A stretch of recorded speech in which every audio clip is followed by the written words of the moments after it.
నమస్కారం వార్తలకు స్వాగతం. ముందుగా ముఖ్యాంశాలు. రాజమహేంద్రవరం ప్రజాగలం సభలో పాల్గొన్న ప్రధాని నరేంద్ర మోడీ.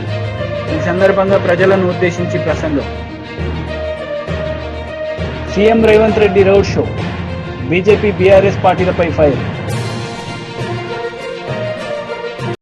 రాజమహేంద్రవరం ప్రజాగలం సభకు నరేంద్ర మోడీ హాజరయ్యారు. ఈ సందర్భంగా ఆయన ప్రసంగించారు. सिर्फ करप्शन मैनेज कर सकते हैं, फाइनेंशियल मैनेजमेंट वाईएसआर कांग्रेस के बस की बात नहीं है. మిత్రులారా, మీకు గుర్తుండే ఉంటుంది, వైఎస్ఆర్ కాంగ్రెస్ ప్రభుత్వము ఆంధ్రప్రదేశ్ లో 3 రాజధానులను ఇస్తామని చెప్పింది. కానీ ఇన్నేళ్లలో ఒక్క రాజధానిని కూడా ఇవ్వలేకపోయింది. 3 రాజధానుల పేరిట చాలా భారీ ఎత్తున లూటీ చేయాలన్నటువంటి ప్రయత్నంలో ఉండింది. కానీ అంతలోపలే ఈ ప్రభుత్వం యొక్క ఖజానా పూర్తిగా ఖాళీ అయిపోయింది. వీళ్ళు కేవలము అవినీతిని మాత్రమే మేనేజ్ చేయగలరు, కరప్షన్ ని మాత్రమే మేనేజ్ చేయగలరు. ఫైనాన్షియల్ మేనేజ్మెంట్, ఆర్థిక వ్యవహారాల నిర్వహణ ఈ వైఎస్ఆర్ కాంగ్రెస్ కి అలవాటే లేదు, చేయలేదు. जब जनता की सेवा का इरादा ना हो तो नतीजे भी नहीं मिलते. पोलावरम परियोजना को ठप करके इन्होंने आंध्र प्रदेश की लाइफलाइन पर भी ब्रेक लगा दिया. केंद्र सरकार इस प्रोजेक्ट के लिए 15,000 करोड़ रुपए दे चुकी है, लेकिन वाईएसआर कांग्रेस सरकार से इसे आगे नहीं बढ़ने देना चाहती. आज आंध्र प्रदेश का किसान सिंचाई के लिए परेशान है. किसानों को पैडी का सही रेट भी नहीं मिल रहा है. मैं आपको विश्वास दिलाता हूं, 4 जून के बाद आंध्र प्रदेश में एनडीए सरकार ऐसी सभी समस्याओं को दूर करेगी. మిత్రులారా, ప్రజలకు సేవ చేయాలన్నటువంటి కోరిక లేనటువంటి ప్రభుత్వం ఉంటే ఇలాంటి దుష్ఫలితాలే వస్తాయి. పోలవరం ప్రాజెక్టుని పూర్తిగా నిలిపివేసి ఆంధ్రప్రదేశ్ యొక్క జీవనాడిని బ్రేక్ వేసి ఆపివేయడం జరిగింది. కేంద్ర ప్రభుత్వం ఈ ప్రాజెక్టు కోసము 15,000 కోట్ల రూపాయలు ఇచ్చింది. కానీ వైఎస్ఆర్ ప్రభుత్వము దీనిని ముందుకు తీసుకువెళ్లదలుచుకోలేదు. నేడు ఆంధ్రప్రదేశ్లోని రైతులు నీటిపారుదల కోసం, సాగునీరు కోసం ఇబ్బందుల పాలవుతున్నారు. రైతులకు వరి ధాన్యం యొక్క సరైనటువంటి ధర కూడా లభించటం లేదు. నేను మీకు నమ్మకం ఇస్తున్నాను, భరోసా ఇస్తున్నాను, విశ్వాసాన్ని ఇస్తున్నాను. 4 జూన్ 4 తరువాత ఆంధ్రప్రదేశ్లో ఎన్డీఏ ప్రభుత్వము ఇటువంటి సమస్యలన్నిటినీ దూరం చేస్తుంది. साथियों, एनडीए के लिए विकसित आंध्र प्रदेश विकसित भारत के विजन का हिस्सा है. इसलिए पिछले 10 वर्षों में हमने आंध्र प्रदेश में तेजी से विकास किया है. आज अमरावती विजयवाड़ा सड़क परियोजना पर तेजी से काम जारी है. आंध्र प्रदेश को हैदराबाद से जोड़ने वाली सड़क बनाई जा रही है. दिल्ली मुंबई इंडस्ट्रियल कॉरिडोर की तरह यहां भी विशाखापट्टनम चेन्नई इंडस्ट्रियल कॉरिडोर में कई प्रोजेक्ट पर काम चल रहा है. మిత్రులారా, ఎన్డీఏ ప్రభుత్వము, ఎన్డీఏ దృష్టిలో వికసిత ఆంధ్రప్రదేశ్, వికసిత భారత్ అనేటటువంటి స్వప్నంలో అంతర్భాగము. అందుకే గత 10 సంవత్సరాల్లో ఆంధ్రప్రదేశ్లో చాలా వేగవంతంగా అభివృద్ధిని తీసుకొచ్చే పనిని చేశాము. నేడు అమరావతి విజయవాడ రోడ్డు ప్రాజెక్టును చాలా వేగంగా పనిచేస్తూ ముందుకు తీసుకెళ్తున్నాము. ఆంధ్రప్రదేశ్ నుంచి హైదరాబాద్ని కనెక్ట్ చేసేటటువంటి, జోడించేటటువంటి దారులను నిర్మాణం చేస్తున్నాము. ఢిల్లీ ముంబై ఇండస్ట్రియల్ కారిడార్ లాగానే విశాఖపట్నం చెన్నై ఇండస్ట్రియల్ కారిడార్ అనేటటువంటి దానికి ఎన్నికల సందర్భంగా CM Jaganmohan Reddy road show నిర్వహించారు.